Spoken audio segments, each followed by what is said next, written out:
Again, I looked at that clock and almost spat. I'm like, it's 20 minutes in. No, it's clock's not running. Okay. All right. So we're back to kind of an idea you saw in Chem 2 called the common ion effect. But we're going to take it a bit deeper. So, let's say you have this original salt here. You have a metal and then some anion bonded to the metal, so sodium chloride. Okay. Now, let's say you add in a salt, and either ion could be the same. This time it's the metal that's the same, so the cation's the same, but you have a different anion. So what happens is the common ion effect actually reduces the solubility of the original compound. Okay. Because this goes back to Le Chatelier's principle. When you have excess of one of those ions, you unbalance the situation, and so it forces things back to the left, and so that means less of your original compound is going to dissociate. So that one, it doesn't take much explaining. So I think an exercise is best. But I wanted to go deeper into this. So what you did in Gen Chem was you just set up. I mean, we're still going to use an ice table, but we're going to use it. We're going to use it more accurately because potassium chloride is a soluble salt. And so in Gen Chem, you just said, well, if I have 0.2 moles per cubic decimeter, well, this is silver chloride. That's which one? Okay. Okay, so silver chloride in 0.02 moles per cubic decimeter of potassium chloride at 25 Celsius. In Gen Chem, you would just say, well, I'm just going to say that I have 0.02 moles per cubic decimeter of both potassium and chloride. But we know that that's not exactly true. So we want a more accurate representation of what's happening in solution. How's this going to affect the solubility of the silver chloride? All right, well, we can figure that out. So let's see here, numbers that we have, the silver chloride, we have the KSP, so the solubility product constant. And there, now you've seen this, I want to see if you remember what it is. And for KCl, gamma is 0.87 at this specific concentration and temperature. What was gamma? Do you remember? We went through it kind of fast, so it's not exactly the fairest question, but it's fun. I mean, it's the dissociation thing, maybe? So it's a specific constant. We used it when we were looking at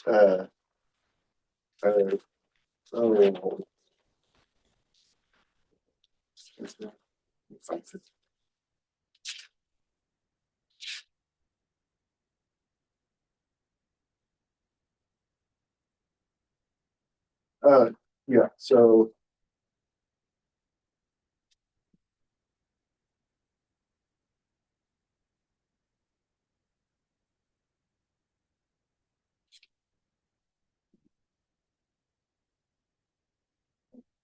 well, chemical potential, we'll just say that.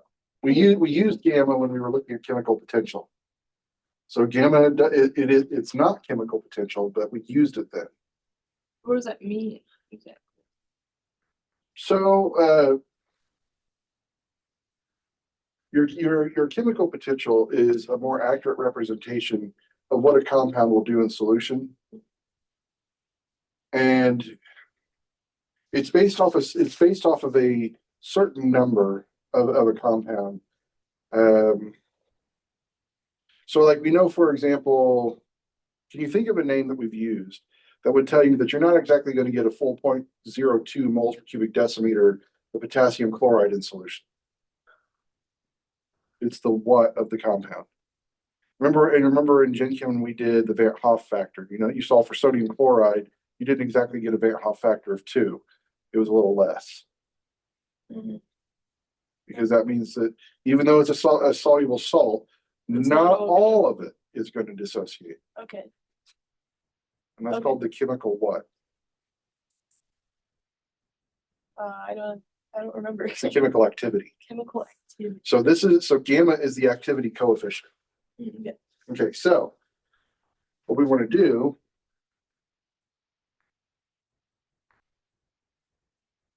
I'm going to start with the dissociation of potassium chloride. Okay.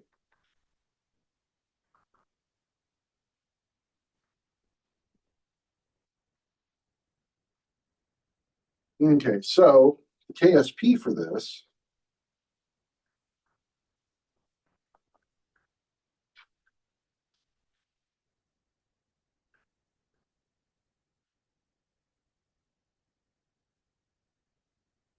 but a more accurate way to write this KSP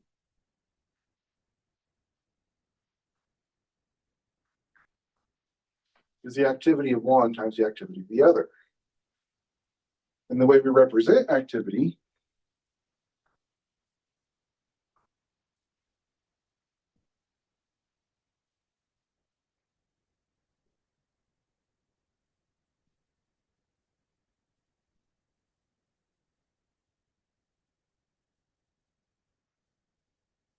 is our activity coefficient multiplied by the concentration. So our expected concentration in solution. And so that ideal concentration is of course that 0.02 moles per cubic decimeter. Okay, so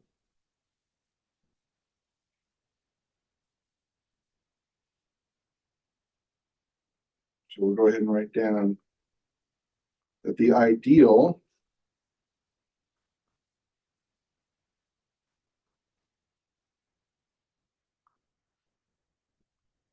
okay, but in actuality,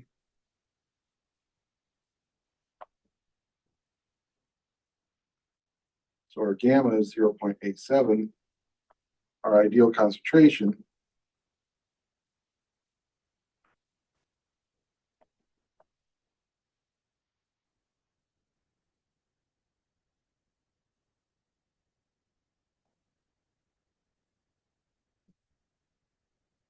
and so it's going to be the same activity for both of them. So we actually get just a little bit under that ideal concentration in solution. This is going to give us a more accurate representation of what's happening with the common ion effect. Because again, we could build our ice table and just put the 0.02 in there and get a pretty accurate answer. But you know, we're at that point where like let's try to be as accurate as possible. Yep. Okay, so now we go to looking at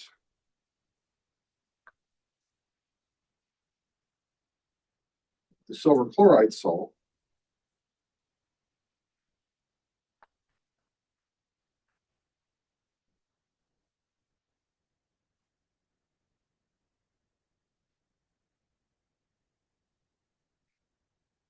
And what we want to do is figure out just exactly what this what the solubility is going to be with an excess of chloride in solution. Okay, that's our common ion. So I'm going to build my ice table. I'm going to say I have my silver chloride, my silver, my chloride, my initial concentrations.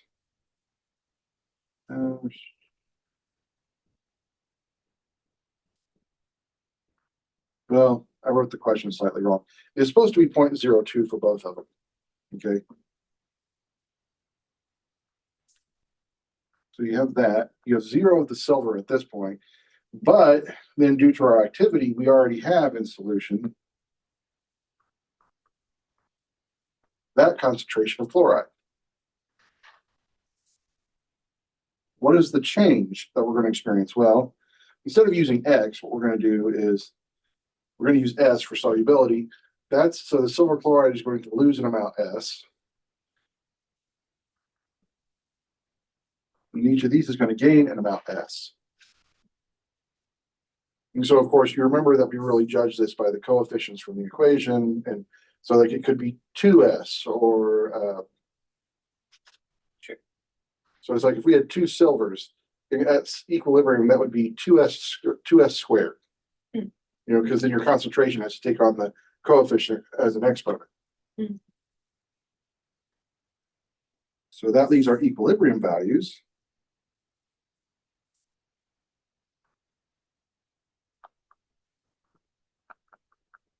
as that. And so then we want to build our KSP.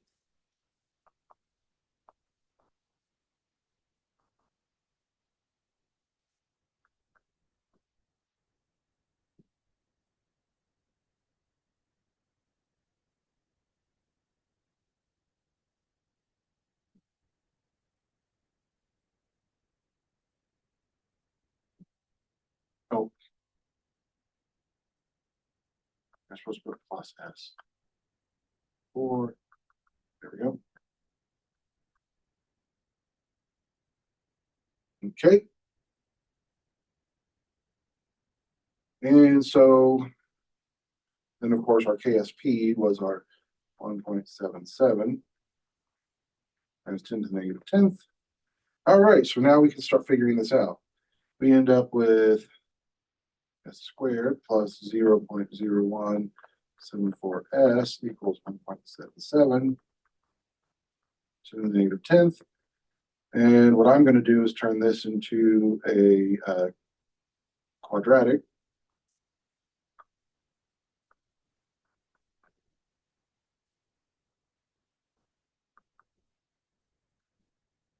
I think I should start referring to these as second order polynomials and then ask people how do you solve them.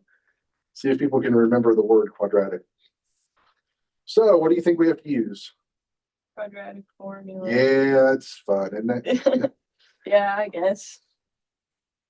No matter what I do, I'll never memorize it. I really ought to at this point.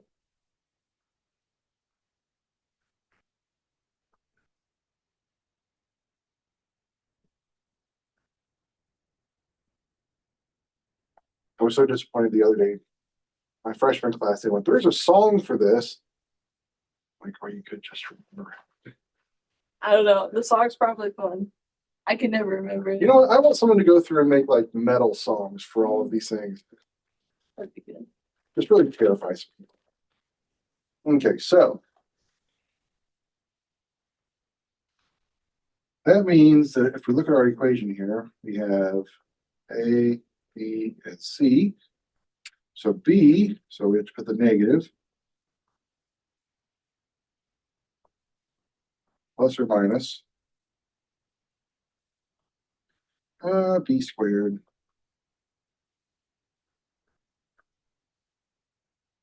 A is 1, C is a negative 1.77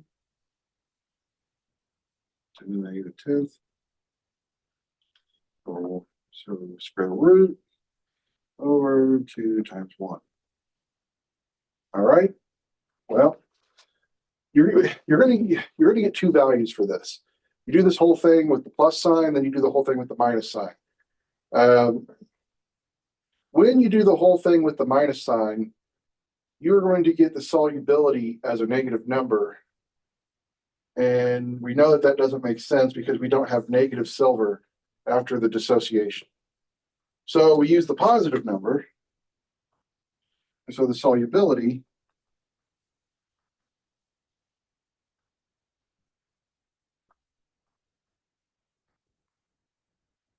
so this would give you a much more accurate number of how much of these ions you'll have in solution after dissociation. And it's going to be much, much smaller than if the potassium chloride hadn't been in there. So that's your common ion effect.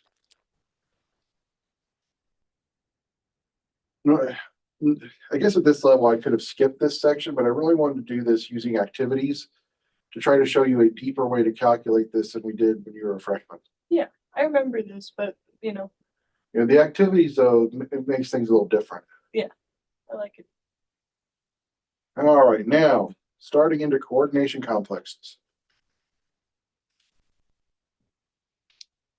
So the thing we're going to be talking about as we study these is you need to understand things in terms of coordination shells, coordination numbers, ligand shells. So coordination shell, ligand shells, that's your same thing. So it's like you see your molybdenum here. And you see a coordination number of 8. And so then, of course, see the ligands now don't have to be just single atoms. They can be entire groups. And so this would be called an 8-coordinate molecule. Whereas the iron over there is, hang on, 1, 2, 3, 4, 5, 6. Why did they do that? That's a 6-coordinate molecule. That is really bizarre. Why did they put 8 there? Now the person who was typing must have had 8 from the first one, but anyway, that's a 6-coordinate molecule. So it literally just refers to the number of ligands. Mm-hmm. Okay. Yeah, your coordination shell. It is. I go back to that sodium chloride crystal we looked at. Now you can have different shells. So you notice when we were deriving the Madelung constant, you can look at different ions. Those are so your 6-coordinate. So you have the sodium in the middle. Then you have those chlorides. Okay, and so you have those immediate 6. That's your first coordination shell. Then that second one we did with the other sodiums, that was the second coordination shell, and so on and so forth. Okay. And so you can look at these as individual shells. It's like there are different arrangements surrounding it. Okay. Yep. And your coordinating ligands are going to act as Lewis bases. So your metal ions are going to be Lewis acids. And again, remind me of what Lewis acids and bases are. What do they donate and accept? Electrons. And which one is the acid is the acceptor or the donor? The acid is the acceptor. So your metals, and that makes sense because your positive metals are going to be electron acceptors. Your ligands are going to be electron donors. Okay. So first off, we want to start trying to understand what's happening inside a coordination compound. Now, you remember there was a short little blurb in one of our chapters in undergrad where we talked to, not undergrad, freshman year, where we talked about coordinate covalent bonds. Yeah. Where that means one of the atoms in the bond will donate both of the electrons to the bond. Yeah. So first off here,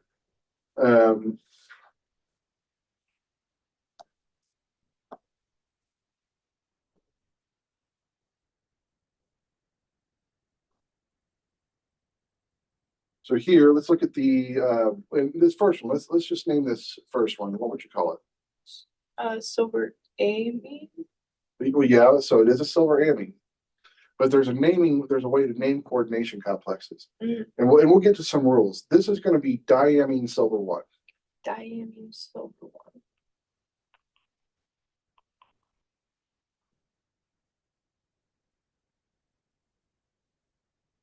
Now, first off, you can tell it's silver 1 because it still has the overall positive charge. Your ligand groups are amines, so before they come in, they're just ammonia, and those are neutral molecules. So the overall ion retains the charge of the silver.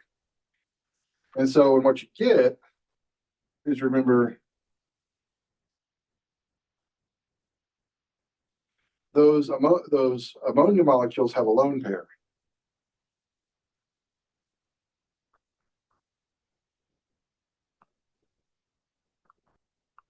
So those are coming in and donating both electrons to the bond.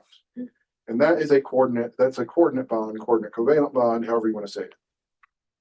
The more old-timey word that you might see in books is a dative bond. Dative bonds. Kind of like how we still use the term bisulfate. Bisulfate, yeah. Instead of bicarbonate, instead of hydrogen carbonate. Yeah, enough people just call it that. Yeah. It just sticks. So we can look at the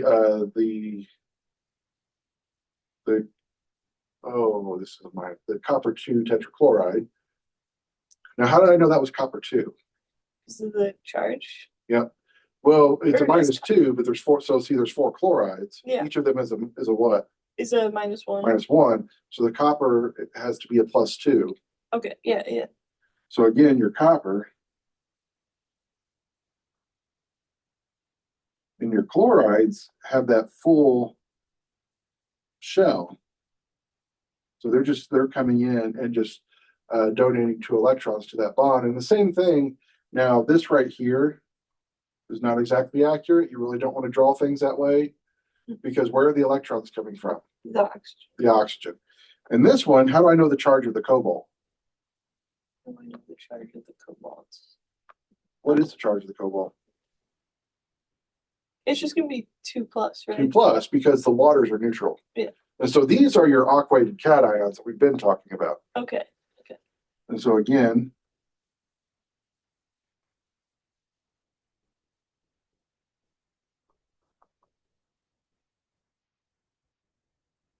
so those are going to come in. The waters are going to be donating entire lone pairs to the bonding.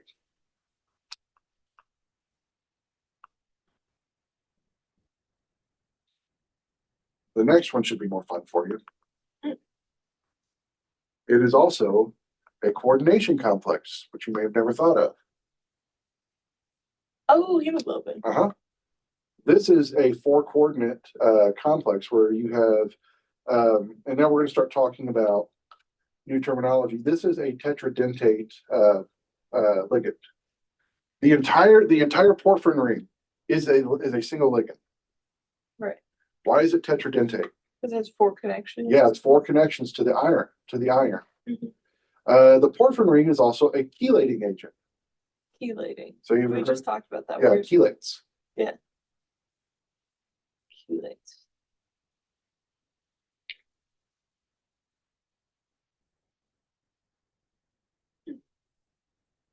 So your chelating is specifically needs to be a coordination of a usually a polydentate ligand to a metal center. So you have these metals, and these ligands are going to come in, and they are going to coordinate to that metal. That's chelation. I spelled that word really wrong when I first heard it. We're also going to be learning about something called chelate rings, which when this occurs, now you notice how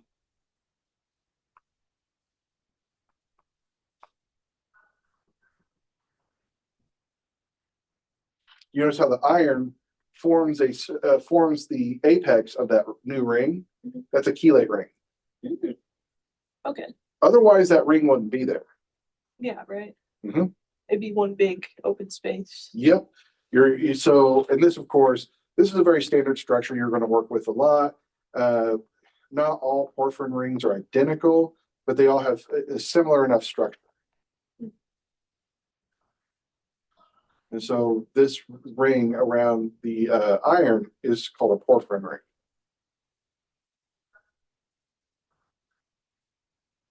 And you notice those nitrogens, of course, are going to have the lone pairs, but they're going to donate as the coordinate interaction with the iron.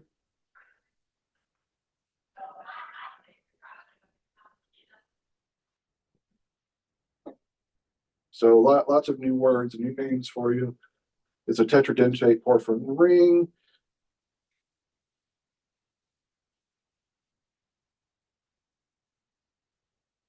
And 4 chelating pyrrole rings.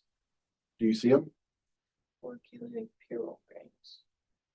The just the 4 around it with the nitrogens, like the ones that have that apex. Is that what you're talking about? Let's see.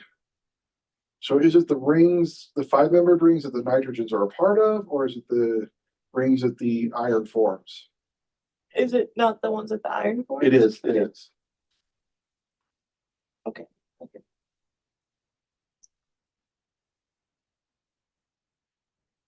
So you got 4 of them.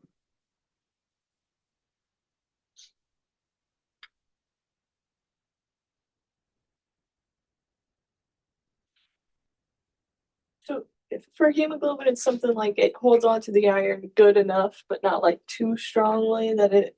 Well, it depends. So it holds on to it fairly well, and fairly strongly, but it leaves enough play with the iron to allow it to do its job, such as binding oxygen and taking it around to the body. Sure. So you'll find a lot of these metals at the center of porphyrin rings are able to bind other compounds more or less strongly based off their environment. Sure, because it has like the 6 thing. Because then what will happen is your binding will take place at your axial positions. We're looking straight down on it now. These are all radial positions. Right. Okay. And so then like your oxygen would bind coming straight out of the screen. at an axial position, Okay, cool. which then, especially with that kind of structure, puts it right out in space and ready to interact once it gets to the place it needs to Yeah. release. Because that'll be like pretty flat kind of in the middle there. Yeah, it'll be very flat. Cool. That is cool. Some rules for naming compounds. Mm. If a coordination compound is ionic, name the cation first and the anion second. Okay.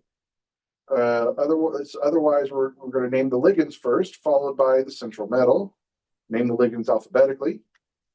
Negative ligands have names formed by adding O to the stem name of the group. If more than one ligand of a type is present, the number is indicated by prefixes di, tri, tetra, penta, so on and so forth. But sometimes we have to use bis, tris, tetrakis, especially when the names of the ligands already include di, tri, tetra, so on and so forth, or when the ligand name begins with a vowel.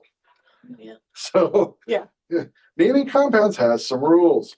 So here, and I also want you to pay attention. Do you see the brackets? Yeah. So sulfate is not a ligand. Mm. It is an ion that will come and interact with this coordination compound.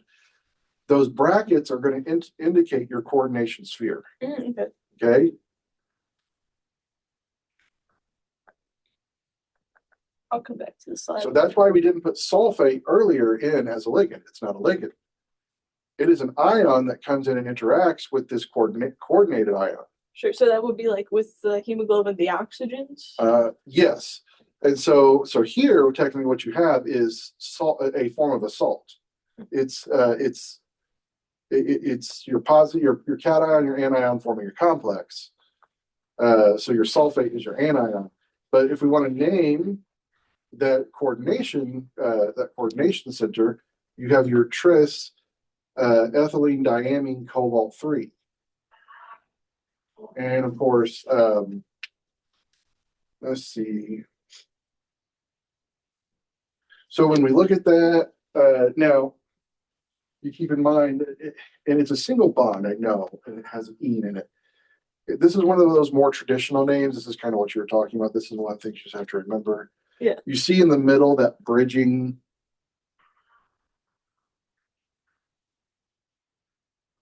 Yeah. That's your traditional ethylene group. Okay. I know it's just a single bond. It's weird to call it ethylene, but it's a traditional name for that CH2 bridging group at the center of a molecule. Okay. And then and you see it starts with a vowel. So we can't say triethylene diamine. It has to be tris ethylene diamine, and you should be able to see right off why it's called diamine. Right. And then the tris, the three of those coordinated to the cobalt 3. And then that'll have a charge, but we need 2 of those with 3 sulfates to make a neutral salt. Cool. And that's why the sulfate comes. You name that. Remember how we named salt like sodium chloride or potassium sulfate? You know, that's why the sulfate's at the end. Right. Because once you get the coordination compound named, then the rest of it you just name like a regular salt. Okay. Cool. So now you're going to be getting some practice in these. I wanted to write these rules down for you to kind of refer to. Yeah. Because I'll probably give you some compounds on a homework to name. Okay, that's fine with me. But you start to notice what, and you saw it in organic too, what chemistry does, how I always compare chemistry to German. Yeah. Because we take the longest word. A bunch of different words and shove them together into a single word that means that has an entire meaning. Yeah, it looks scary, but once you know how to break it down, you're fine. Yep. Okay. Here we go. Okay. Name these compounds and suggest a structure for the coordinate compound or ion. Okay.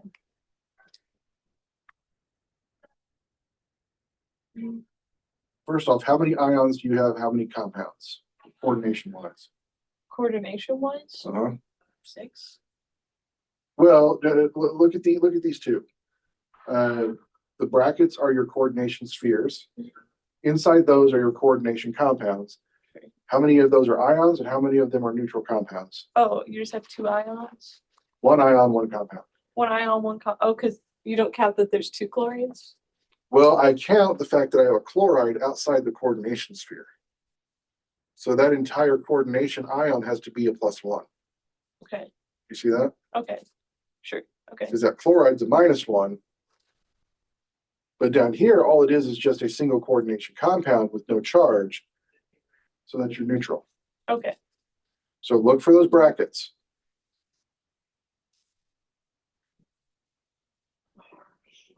okay. Yeah, this one's different. This one. Okay, so first off, remember. I didn't memorize the rules. Let me like pull them up. Let me.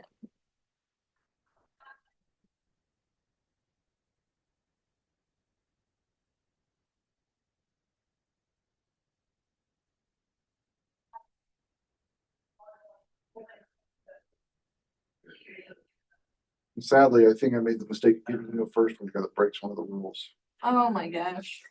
Well, Of course. welcome to chemistry. Yeah, why not? Who cares? So one of your ligands here, your coordinating ligands, starts with a vowel, but you're going to use the bi, tri, tetra as the prefix. Okay. But this is specifically because it's water. Okay. If the compound is ionic, name the cation first and the anion second. Yep. But is this one ionic? It is. So you have to do the coordination ion first and then put chloride on it. Okay. And then in the ligands first, followed by the central metal. Okay, the ligands alphabetically. Mhm. So okay, we've got. I'm gonna do like dichloride, and I'm gonna like. Close. So the chloride in there is going to be the negative. How do I change that?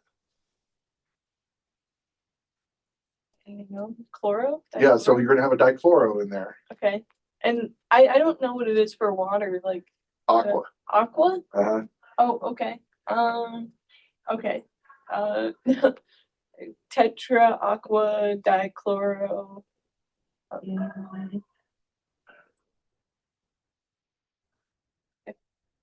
Oh, if more than one negative type is present. Okay, I'm using the wrong. So of course, No, I'm doing this helps. Take note that that's going to be a positive ion because the chloride is a negative. Okay.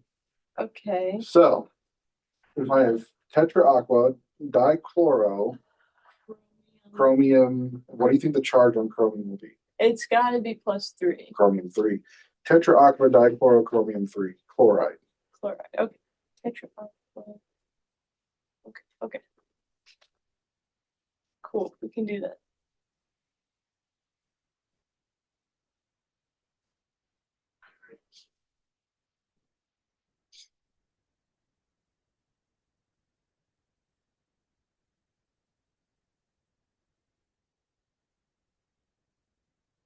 Fun names. Yeah. Okay. The next one. Wait. Well, let's suggest a structure for this one first. Oh, you want a structure for it? Uh-huh. So now keep in mind, your chlorides on there are going to be your electron-rich groups. Right. So they're going to be opposite of each other. Yeah, they're going to want to get as far away from each other as possible. And how many ligands do I have total? 6. 6.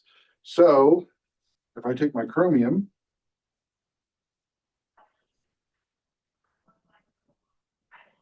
I know I have 6 ligands, so it's going to be octahedral. Where do you think the chlorides will go? Top and bottom. Top and bottom.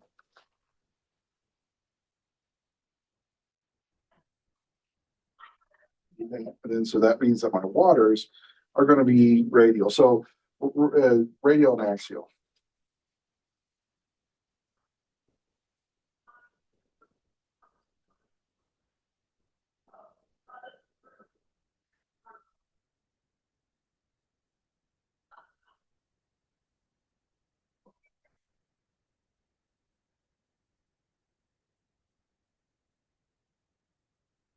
Now let's name the next one. Okay. I'm gonna say diamine tetrachloro platinum 4. Yep. Heck yeah. And you don't need to. Yeah, there's no ionic things going on. Nope. Heck yeah. Okay. Okay. diamine. Okay, that's not as hard as I thought it would be. It looked a little scary there, but it's fairly intuitive, I guess.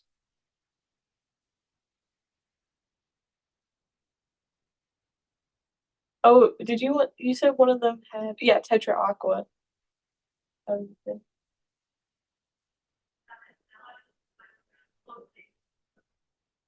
I'm trying to think. This is the way the book named it. Disamine? Disamine? Well, I'm going to double check this. This is the way the book named it. Um, even though amine starts with a vowel. Yeah. Or I guess bisamine. Yeah, so it could be bisamine. But I want to check that. I think the best thing to do is look to use your bis tris tetrakeys when you have the di tri whatever as part of the name already. Sure, okay. So let's just start there. I'm going to double check this because the book gave two answers that broke one of the rules it gave us. Okay. So let's double check that. All right. So naming, so much fun. But you've been in organic for a while, so you've had a few names that are nutballs. Yes. Stability constants. Okay, well, as we're forming new coordinated complexes, how stable are those? Okay, so we can start with our aquated cations.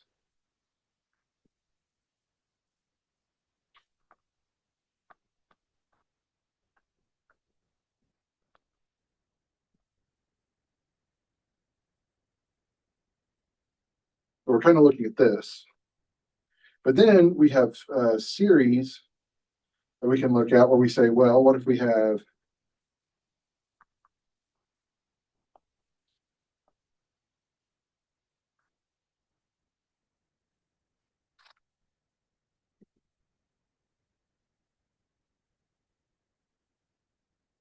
some aqueous ligand,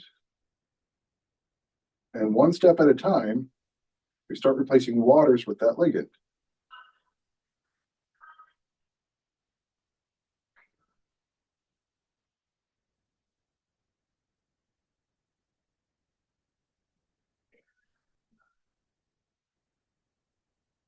This is going to go all the way until we get. So this would be step 1. This would be step 6 in the process.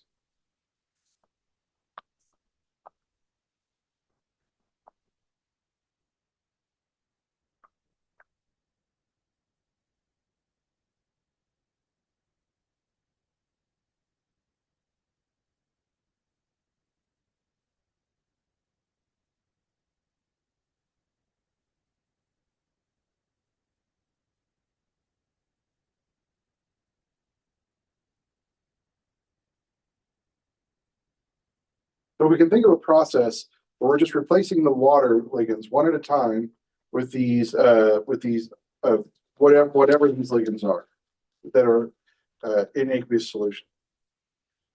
Okay, well, we know that each one of these, and I want to give you an idea here because I've used the word steric hindrance before. Have you covered that in organic yet? Yeah. Okay, so this is also another kind of mock-up of how it works and what we mean by steric hindrance. You see that D is much less stable than A. Right. Because those methyl groups are much bulkier. And so they're going to interact with each other a lot more than the hydrogens would. So it's going to be much less stable. But we know that each one of these steps we were working with has an equilibrium constant. So for this first one,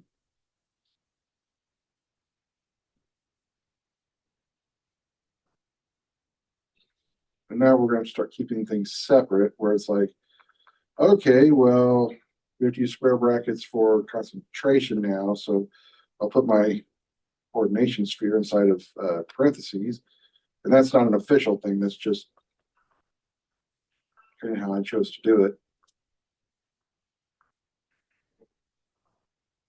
So you could do this somewhere else and have another chemist go, why did you represent it that way? I don't know. Because it felt like it. Why did you make such big words? Yeah. So that, that was your equilibrium for the first one. It's where we need more time on this. It's Yeah.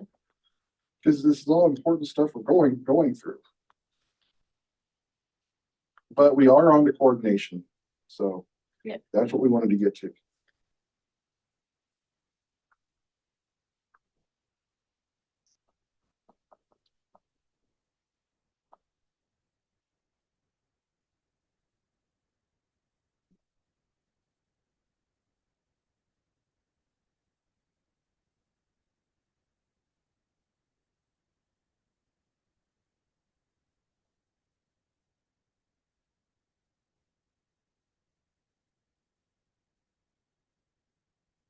Okay, so we know we can work up the equilibrium constants for each one of these. What these are going to become now is these equilibrium constants are going to become stability constants. And why do you think they can tell us the stability? I mean, what do we know if an about a reaction? If we look at this, what do we know about that reaction if K6 is large? If K6 is large, it's likely to go forward. Yeah, it lies to the right. So the smaller the K value becomes, the more the reaction lies to the left, meaning that the formation of like ML6 would be much less stable than the previous iteration. Okay. So these are going to become stability constants. And of course, this starts to happen. You'll notice that K values will actually decrease as we add more of these ligands due to the steric hindrance effect.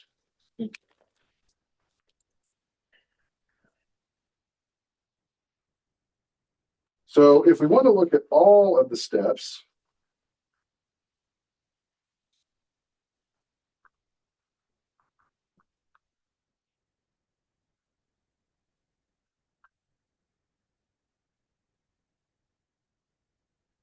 going from the totally aquated cation to the ML6,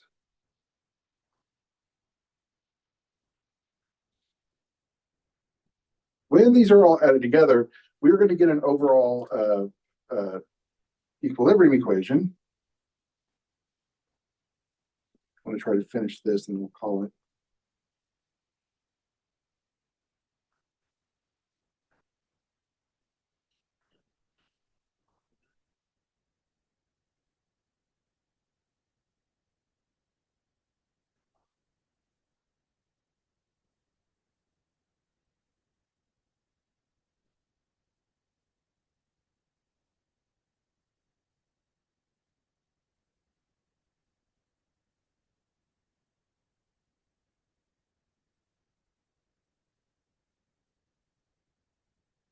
Which we can generalize into what we call the overall stability constant that you see up top.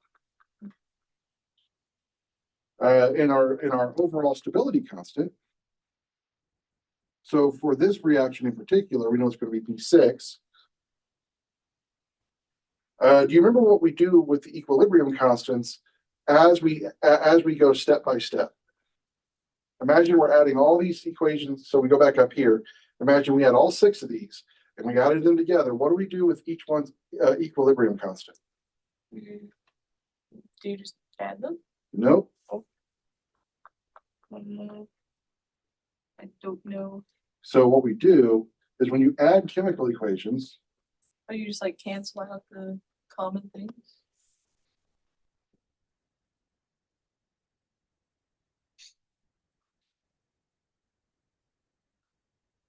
You multiply stability constants. So in essence,